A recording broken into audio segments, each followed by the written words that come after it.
breakfast is Bob's Red Mill cream of brown rice. It actually came out a little wetter than I had expected. I thought it'd be a little thicker. I just followed the package directions. I cooked 1 3/4 cups of the grain to 3 times the amount of water and ½ teaspoon of salt. And so far I've got a ½ tablespoon of gamashio on there.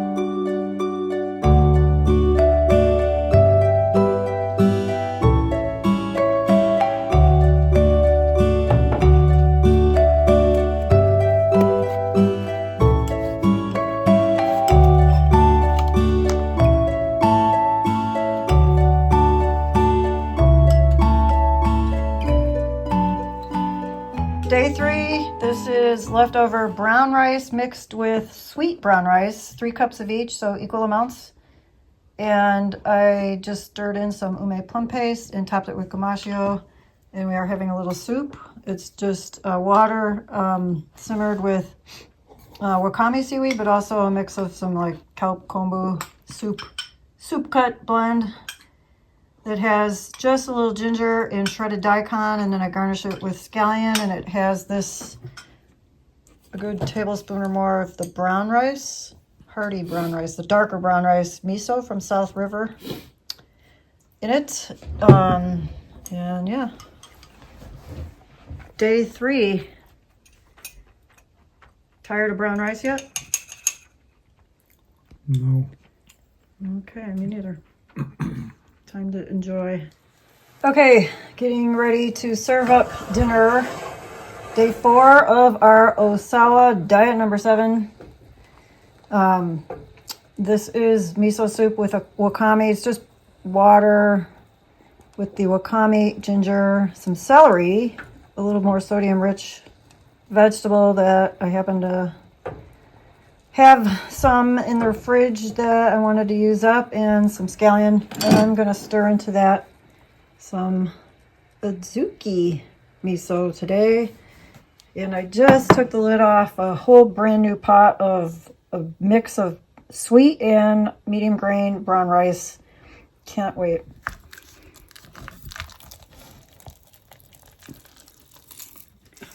Fresh batch of rice. Happiness in a pot.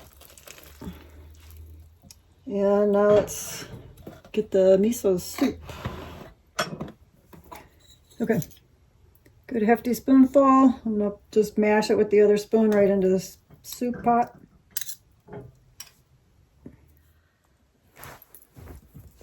Hey folks, Tracy here. Day 4 of our George Ohsawa Diet No. 7. The brown rice diet that doesn't need to just be brown rice completely, or that does not need to be only grain. But anyway, we are on day 4 of eating almost entirely brown rice, with a few exceptions that I've been showing as I go. And I want to talk a little bit more about that right now. In case somebody wants to try this, it's a kind of a character trait of the Western mind to kind of go full throttle and do something to the letter of the law. And so I want to say that it because it says in here diet number 7, grain only, that does not mean that you can't include a little bit of variation. And one of the main things that George Ohsawa and macrobiotics is trying to teach is to learn to get to a place where you can be more intuitive about your choices. And you can only do that when you have been eating right for long enough that your judgment elevates, and so that when you're having a particular craving, it's not for the wrong food.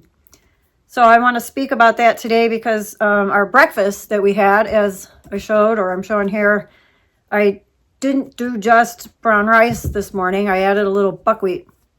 So it was creamy brown rice with creamy buckwheat, about equal amounts of both, or a little more of the brown rice, and even a touch of the creamy wheat.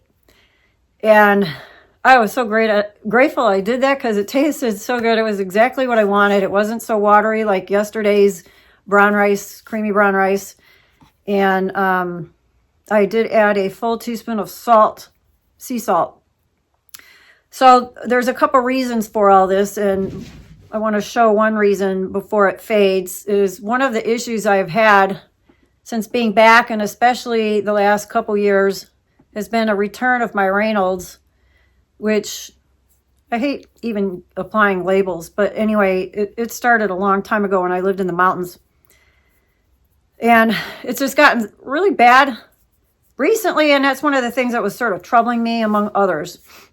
And part of the motivation then as to why I'm doing this diet, for the ability to kind of reset my system, purify my blood. And Raynaud's is likely due to what I would consider blood that's too thick or sludgy, that's not circulating well. Stagnation, blood stagnation, we would call it in Chinese medicine. So the fingers, the periphery isn't getting the circulation it needs, and they turn white, and sometimes the fingertips just literally feel almost bruised, like little bruises. So I added the buckwheat because I know that buckwheat is a more warming grain.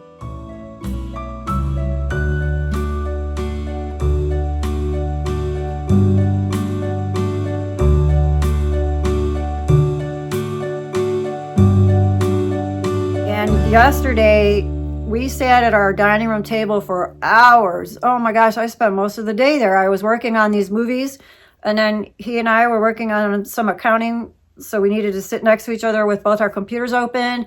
And then we had a phone call. I mean, from daylight till dark, we were sitting there, and that's where the main sliding glass doors open up, and the cats are always going in and out. So and it's been quite cold here again. And so I got so chilled to the bone last night before bed. I was just like, oh my gosh, I almost took another hot shower just to warm up before bed. So I thought this morning I would add a little buckwheat. Now, when you go to do this diet, I think maybe it's a good idea to pick a grain and stick to it for the most part. But if you know enough about the different energies of the grains, some being more warming, some better at different seasons, then and you're feeling intuitive enough about it, then add the change that you need. This isn't about just doing something to the letter of the law, but then ignoring your own internal compass and guidance. It's to actually, by contrast, do the opposite, to teach you to get to a place and help you through changing your diet, to be more clear in your thinking, to elevate your judgment, to improve the cognitive functioning of your brain altogether, so that your cravings that you have are just subtle senses of something that you feel might be good to add. And it's something, that is healthy and balancing, not like you're craving chocolate. So I just mostly wanted to have this be my topic of discussion for this video, though I have some other things that I want to add to perhaps in the next day or as a separate video with respect to sodium fluid balance and how I'm really coming to see how I've been really just creating a lot of health imbalances that seem to be all just non-related, but I think they've all been attributed to overconsumption of fluid and potassium and too little sodium. And I think this is a big deal, so that's why I want to make it its own video, because the whole food plant-based movement and the hashtag SOS, I think, is doing a serious injustice to many people who believe now salt is bad for you and are avoiding it. And I think plant-based dieters especially need to make sure they get enough sodium. So, and Don is writing about that in his book too, so I'm not going to go any further into that at this moment, but a couple other quick updates with respect to where we're at on day 4 here of our brown rice diet, or diet number 7, is that we both had a kind of big and different sort of elimination this morning, which is interesting in itself because our elimination habits aren't always the same at all. And, as a Chinese medicine practitioner, we talk about this stuff all the time, but I'm not used to talking about my elimination habits publicly. But nonetheless, there was a purge of sorts, and just a different color, not really a form to it, and an outing that is just something that came out right away in the morning. So my elimination habits are changing. I'm feeling way more like just stuff that's been stuck has been cleaning out. And my weight has gone from 104.2 at the start to 102.5. And I'm just on day 4. So that is my update and a little bit of message to add to this Ohsawa Diet No. 7 video series. If you have questions, if you're interested in starting, if you want some guidance or help, because I do believe there are many good reasons to do this diet and many ways in which an individual may want to make sure that they adjust so that it works for them and doesn't become something very uncomfortable.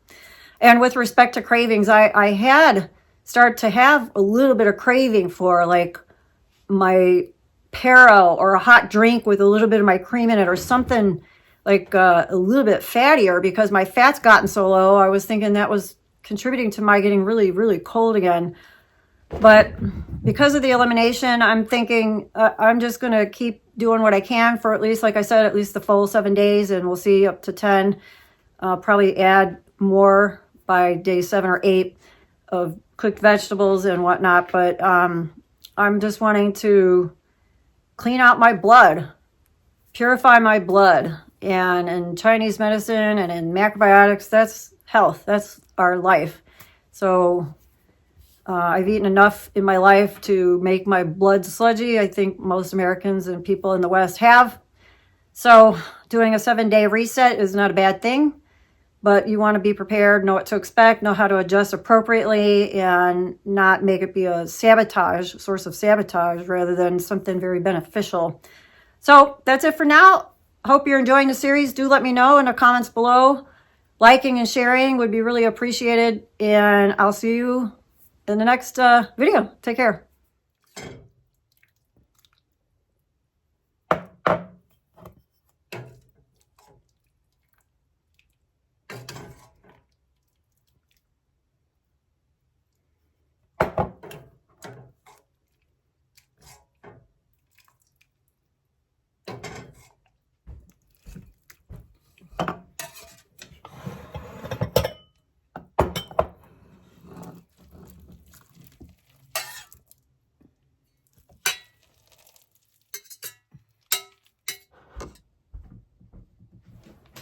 Okay, starting dinner, day 4.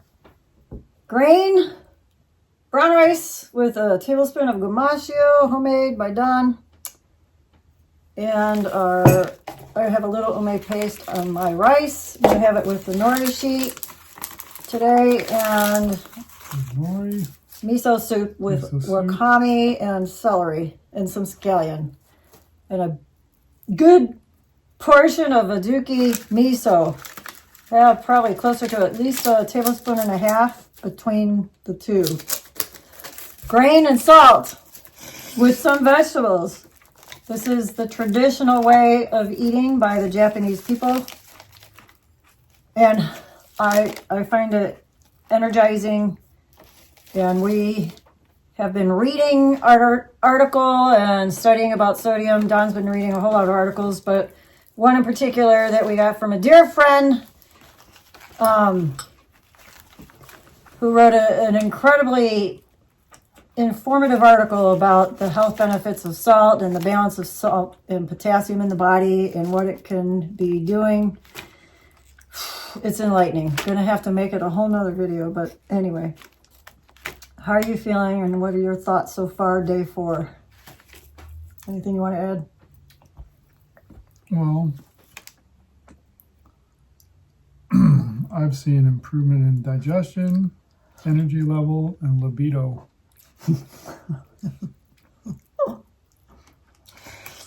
Well, I just feel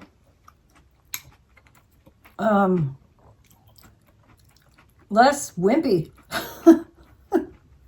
Less windy? Wimpy. Oh, less windy and less wimpy. I don't feel so dry. I feel more clear, energized, focused. just ready for the day, kind of happy. I don't know. Not bored with this yet either. And let me tell you, it just makes for some easy meal preparation, easy cleanup. We just keep reusing the same bowls for breakfast, dinner. Man, way to free your energy up just from simplifying your life. So, okay. Stay tuned, more to come.